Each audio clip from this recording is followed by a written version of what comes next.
David Ball of Knoxville, Tennessee, thank you for sitting down with me and talking about banjos. It's a pleasure. Let's talk a little bit about how you got into banjos. I grew up in Middle Tennessee, and at the time, this would have been, early '60s. A lot of local TV was music oriented, and it was all live. And there were a lot of musicians on there that were recording around Nashville at the time and playing on the Grand Ole Opry. So when I was a little kid, I remember watching Flatt and Scruggs back in their early days, I suppose.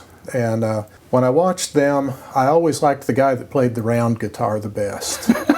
And so that's really, I guess, what kind of got me into banjos. And then I got to watching String Bean. My dad and my granddad were both string band musicians. My great-grandmother played kind of Carter family guitar. I guess I was in high school.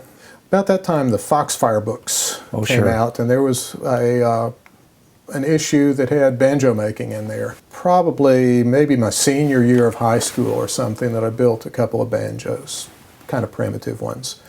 I've come to where 12-inch internal resonator banjos are pretty much the only thing that I build anymore. To have a dynamic range to where when you play soft, it plays, and the harder you play, the more it punches. I don't like it to top out too quick. I want it to have some dynamic headroom.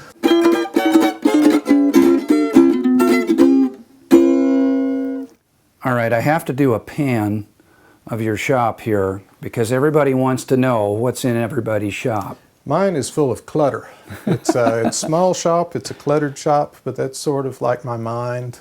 For my internal resonators, most of the time I go for a kind of dead rim. I let the tone ring ring, and I let the acoustics of the chamber inside the internal resonator take it. So what you'd have after you finished milling it would be something like this. And I'll put a tone ring on top of there. I use different types of rings. This one is just a rolled 1/4-inch rod that I haven't cut or soldered yet. There's what it looks like when it's all put together. All right, now that you're warmed up, let's try Green Willis.